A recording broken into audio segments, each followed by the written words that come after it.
Fils et du Saint-Esprit, ainsi soit-il. Nous connaissons bien le dicton populaire. L'homme est un loup pour l'homme. Et quand nous regardons Dieu, quelle est l'attitude de Dieu par rapport aux hommes? L'attitude de Dieu est une attitude de miséricorde. L'Évangile nous le montre. Que ce sourd-muet, notre Seigneur a pitié de lui. Et en particulier, l'Épître. Imaginons un homme qui nous aurait fait tout le mal que Saul, le pharisien, a fait à l'Église. Nous n'aurions qu'un désir, c'est écraser cet impie, écraser celui qui ose s'opposer à nous. Parce que l'homme est un loup pour l'homme. Mais Dieu n'est pas un homme. Il a cette miséricorde. Alors il va avoir pitié de Saul. Ce qu'il dit. Je ne suis pas dit d'être apôtre. Il sait tout le mal qu'il a fait à l'Église. Je ne suis pas dit d'être apôtre. Dieu a eu pitié de moi. Et c'est par sa grâce que je suis ce que je suis. Alors parfois dans notre orgueil, comme dimanche dernier, nous pouvons nous dire « Ah, je suis bien. Je suis dans la tradition, j'ai compris la crise, je vois clair. » Et se mettre à mépriser les autres. Et oublier que c'est la grâce de Dieu. Dieu a eu pitié de nous. Ce que nous sommes, chacun d'entre nous, c'est grâce à Dieu. Il a eu pitié de nous. J'aimerais parler de cette miséricorde. Car si Dieu a pitié de nous, c'est pour qu'à notre tour, nous ayons pitié du prochain. Nous ayons cette miséricorde.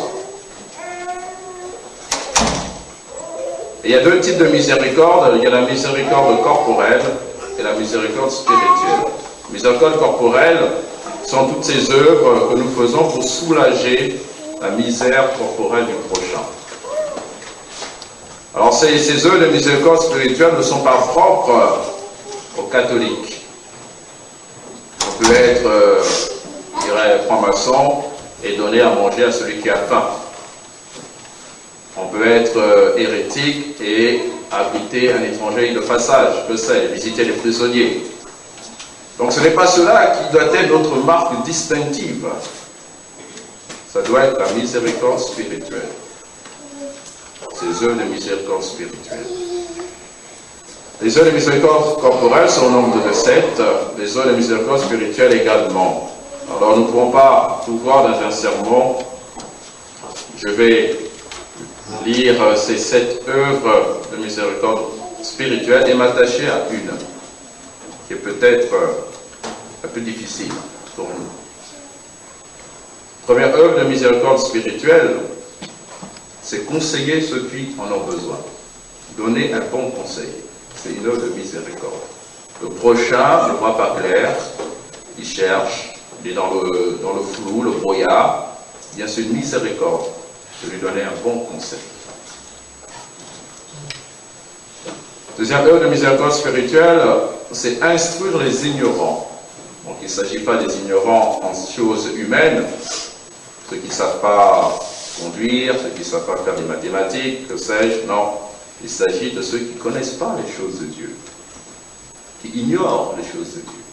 Alors une œuvre de miséricorde, c'est des instruire. Les parents, quand ils enseignent le catéchisme à leurs enfants. Troisième œuvre de miséricorde, c'est exhorter les pécheurs. Ne pas faire comme les gens du monde, on va conforter le pécheur dans son péché. T'inquiète pas, le bon Dieu, il est miséricorde, justement, regarde ça, il a converti. T'inquiète pas, tu peux vivre comme ça. Donc, l'œuvre de miséricorde spirituelle, c'est d'exhorter les pécheurs à changer de vie. Quatrième œuvre de miséricorde spirituelle, c'est consoler ceux qui sont affligés. Leur dire un petit mot, envoyer une carte, maintenant qu'il y a des emails, envoyer un email pour consoler ceux qui sont affligés. Cinquième œuvre de miséricorde spirituelle, c'est pardonner ceux qui nous ont offensés. Ça, c'est difficile. Sixième œuvre de miséricorde spirituelle, supporter les personnes pénibles. Et cela arrive dans notre entourage, il y a des personnes pénibles. Et ça peut être au travail, par exemple. Il y a une œuvre de miséricorde spirituelle qui consiste à les supporter. Et enfin, dernière œuvre de miséricorde spirituelle, prier pour les vivants et pour les morts. Je vais m'attacher à la cinquième, le pardon des offenses, qui est une œuvre de miséricorde spirituelle. Le prochain nous a fait du mal. C'est une misère spirituelle. Il a été injuste envers nous. Alors, nous devons nous pencher vers cette misère spirituelle pour la soulager. Et on soulage cette misère par le pardon. Nous-mêmes, nous l'expérimentons. Quand nous avons offensé Dieu, nous sommes dans la misère spirituelle. Nous sommes malheureux. Nous n'avons pas fait le bien. On voit Adam et Ève, après leur péché, ça ne va pas, ils sont dans la misère. Et il y a une seule chose que nous souhaitons, c'est que celui que nous avons offensé, Dieu, nous fasse miséricorde, qu'il pardonne notre mal, qu'il enlève cette misère, parce que nous sommes incapables de l'enlever. C'est lui qui doit pardonner. Nous ne pourrons pas nous pardonner nous-mêmes. Alors par rapport au prochain, c'est la même chose. Le prochain qui nous a offensés, qui a été injuste, se trouve dans une misère. Et il n'aura pas la paix s'il n'y a pas ce pardon. On le voit bien, de ceux qui sont sur leur lit de mort, sachant tout le mal qu'ils ont fait à telle personne, se disent « il ne m'a pas encore pardonné » et ils ne sont pas en paix. Je voudrais que ces personnes qu'ils ont offensées puissent dire « je vous pardonne, justement, allez en paix ». Cette miséricorde. Saul, qui persécutait, n'était pas dans cette paix. Quand Dieu l'envoie par terre, il se rebelle. Dieu lui dit, il était difficile de regimber contre l'aiguillon. Il ne voulait pas. Il ne voulait pas que cette misère parte. Après, il a eu cette paix. Seigneur, que voulez-vous que je fasse? Alors, il faut pardonner les offenses, faire cette miséricorde. Souvent, nous avons l'impression que pardonner, c'est une faiblesse. C'est au contraire une force pour le prochain. C'est exercer la miséricorde. Parfois, ce pardon que nous allons donner sera le point de départ d'une grande sainteté. Alors, vous connaissez l'exemple de Sainte Jeanne de Chantal. Elle était pourtant déjà très pieuse. Elle va perdre son mari, vous savez, au cours d'une chasse. Son cousin va tirer sur son mari sans le faire exprès. Et lui, tout mourant, va demander à son épouse justement de pardonner. Pardonne-lui, il n'a pas fait exprès. Pardonne-lui, il n'a pas fait exprès. Et elle n'a pas pardonné. Il lui faudra 5 années pour arriver à pardonner. Elle va demander au mari de son mari de devenir le parrain d'un de ses enfants, manifestant ainsi ce pardon qu'elle donne. Alors comment faire pour pardonner? Car c'est difficile. C'est difficile. Je vous propose 3 moyens pour arriver à donner ce pardon du fond du cœur, à faire cette miséricorde envers le prochain. C'est premièrement la prière. Premièrement la prière. Une prière toute simple, une prière d'exposition. Dire à Dieu, voilà, il m'a fait du mal, il a été injuste envers moi. Cela m'est difficile d'oublier, de tourner la page, de passer l'éponge, et bien aidez-moi, mon Dieu. Cette prière humble, nous sommes des pécheurs et nous sommes des loups pour les autres. Quand le prochain nous a fait du mal, nous voulons automatiquement rendre. Alors il faut la grâce de Dieu pour surmonter cela. Présenter à Dieu. Mais cette prière sera souvent insuffisante. Il faudra donc le sacrifice. La prière demande, c'est le sacrifice qu'il va obtenir. si cette haine est toujours en nous, elle ne part pas, alors faisons des sacrifices. Dieu nous récompensera. Alors parmi les sacrifices que nous pouvons faire, n'imaginons pas des sacrifices extraordinaires, que les sacrifices simples sont à notre portée. Bien sûr, il y a tous les sacrifices qui consistent à se priver de quelque chose, se priver de ce que nous aimons bien. Alors ce n'est pas seulement à table que nous pouvons nous priver de ce que nous aimons bien. Nous pouvons nous priver d'une lecture. Un livre, nous aimons bien, nous pouvons lire, nous pouvons nous priver. Et aujourd'hui, je ne lirai pas pour faire un sacrifice, pour que j'arrive à pardonner. Il faut se priver d'une autre chose, peut-être d'une sortie qu'on avait prévue, une promenade. Également, sacrifice, c'est faire quelque chose qui nous coûte. Faire quelque chose qui nous coûte. Les enfants qui n'aiment pas faire du travail à la maison, c'est un bon petit sacrifice. Je vais faire le travail, je vais débarrasser la table sans qu'on me le demande, je vais aider à la vaisselle, que sais-je. Faire un sacrifice pour que Dieu nous accorde ce pardon. Et ce sacrifice montre à Dieu que notre prière n'est pas seulement une prière du bout des lèvres. Que vraiment nous désirons obtenir ce pardon pour pouvoir faire cette miséricorde au prochain. Et troisième moyen que je vous propose, c'est, après cette prière, après ce sacrifice, le troisième moyen, c'est d'essayer de voir le prochain en positif. C'est l'histoire qui est arrivée à un prêtre, une dame qui avait été offensée par une autre, avait une haine considérable envers cette dame. Et un beau jour, elle arrive, je dirais, elle débarque au bureau de ce prêtre, et elle dit tout le mal qu'elle pense de cette personne, de cette autre dame, en la traitant de tous les noms.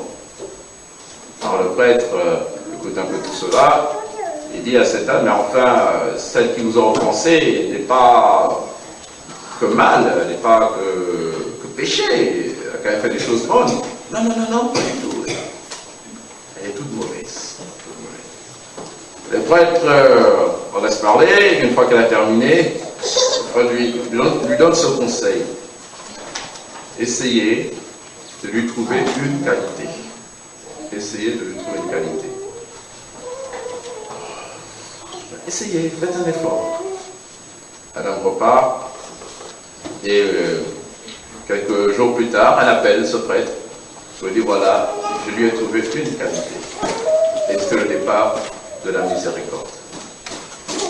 Alors celui qui nous a fait du mal, souvent nous le voyons en négatif. On ne peut pas supporter même en peinture. On voit que le côté négatif, faisons un effort pour trouver les qualités. Et il en a. Il a été créé par Dieu, donc Dieu lui a donné des choses. Ce que Dieu a créé est bien. Le mal ne vient pas de Dieu. Donc cette personne a des qualités qui viennent de Dieu. Il faut le reconnaître. Et cela permet de calmer le jeu et d'arriver à faire cette miséricorde. L'homme est un loup pour l'homme. Et lorsque nous refusons de pardonner, nous suivons cette pente. Nous sommes méchants. Nous refusons de pardonner. Nous rendons le mal pour le mal. Il faut demander à Dieu d'arriver à surmonter cela, changer notre cœur de loup en cœur chrétien, catholique. Alors ces offenses sont plus fortes quand c'est entre nous. Il ne faut pas se voiler la face, bien cher fidèle. Parfois ça se passe entre nous. Entre personnes de la même chapelle, parfois c'est avec nos abbés. C'est vrai qu'il faut pratiquer cette charité, surtout. Comme dit saint Paul, avec les familiers de la foi, ceux qui ont la même foi que nous. Oui, Dieu permet que tous catholiques nous soyons de la tradition, eh bien, on se frotte, on se pique et on se fait du mal. Il faut savoir pardonner. Que d'histoires, par exemple, dans les chorales, des haines qui ne sortent pas. Il faut savoir pardonner. Les enfants ont ce cœur plus facile, on le voit avec les enfants. Donc j'étais dans une école, j'ai dit à l'étoile du matin, début de mon sacerdoce, j'étais aussi dans une école pendant 2 ans. Et on voyait, les enfants, ils parlent beaucoup plus facilement, ils oublient plus facilement. Par contre, les adultes, c'est une fois qu'on leur a fait du mal, une fois qu'on a été injuste envers eux, c'est ferme et rien qui passe. Il faut faire cet effort. Demander cela au bon Dieu, même surtout quand c'est entre nous, il faut arriver à pardonner, on prie. Il faut prier pour la personne qui nous a offensés. Le passer notre temps à la critiquer, à dire oui, elle a fait ci, elle a fait ça, et encore ci, encore ça, donc au mieux au couteau dans la plaie. Prions pour elle.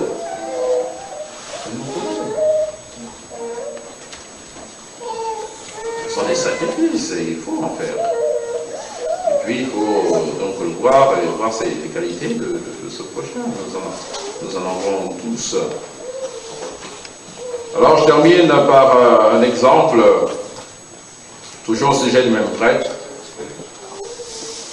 Lui aussi, il avait à s'occuper d'enfants, de garçons difficiles. Et un jour, il estime qu'il doit punir un de ses enfants, bon, de ces garçons dont il s'occupe. Donc ça arrive, il faut parfois punir. Et donc il le punit. Et il y avait un témoin, un adulte, qui estime, ça arrive souvent, que l'abbé a été trop fort. Il a exagéré dans la punition. Alors cet adulte va voir le prêtre en disant, écoutez, moi là vous avez été trop loin, ça ne va pas. Et le prêtre essaie d'expliquer, de se justifier, et ça se passe très mal, parce que la personne adulte n'accepte pas, le prend très mal, et elle se fâche. Elle sort du bureau du seul prêtre, vraiment fâché, et c'est terminé. Le gamin qui a été puni, bien sûr, n'était pas content non plus, il a boudé un certain temps, après c'était fini, le gamin avait pardonné. L'adulte, c'était un monsieur, il en voulait toujours au prêtre. Il en voulait toujours. Et le prêtre a essayé, justement, il sait qu'il faut pardonner, donc il va essayer de passer dessus, il va téléphoner, et chaque fois, le monsieur, quand il reconnaissait la voix, il raccroche. Il refuse de pardonner. Ce prêtre va envoyer des lettres, pas de réponse. Et donc, à un moment, il a dit, bon, il veut pas, donc il le laisse tranquille. Il faut aussi savoir, effectivement, laisser le prochain tranquille. S'il ne veut pas la paix, on le laisse tranquille, et puis voilà. Et puis, les années passent, cette haine qui peut durer, c'est incroyable. Au bout de 18 ans, ce prêtre reçoit un coup de fil. Il décroche son téléphone, et c'était ce monsieur qui s'était fâché contre lui, etc., qui l'appelait. Il ne lui dit pas excuse-moi pour ce que j'ai fait. Il lui dit comment allez-vous, monsieur Abbé? Je vais prendre de vos nouvelles. Voilà, c'est une façon aussi de pardonner. On n'est pas obligé de dire purement et simplement je me mets par terre, désolé. Mais faire un geste de charité, de bienveillance, prouve que bon, on a oublié tout ce mal-là. Maintenant, mettez-vous à la place de ce prêtre, parce qu'il continue de son histoire. Quelqu'un pendant 18 ans, vous avez fait à chaque fois le premier pas, il nous a repoussé. Et puis, il vient vous voir comme ça, comment ça va? Qu'est-ce que ça lui répond? L'homme est un loup pour l'homme, même s'il est prêtre. Et ce prêtre, dans l'histoire, il raconte, il dit qu'il avait qu'un seul désir, c'était de l'envoyer promener. C'est pas possible, ça fait 18 ans, c'est maintenant, zut alors. Mais la grâce de Dieu, justement, il a réussi à surmonter cela, et il a été agréable avec lui. Il dit, ah voilà, ça va bien, mais je suis content, et vous, comment ça va, etc. Et c'était fini. Il a fait miséricorde à l'autre. Imaginez s'il avait repoussé le mal qu'il aurait fait à ce monsieur, disant, bon, moi j'étais méchant envers lui, c'est vrai, mais maintenant je fais un effort pour dire, bon voilà, j'ai compris, et puis me renvoie. Et en plus, c'est un prêtre. Donc c'est pour faire cette miséricorde au prochain, demandons cela à Dieu autour de cette messe, au nom du Père, du Fils et du Saint-Esprit, ainsi soit-il.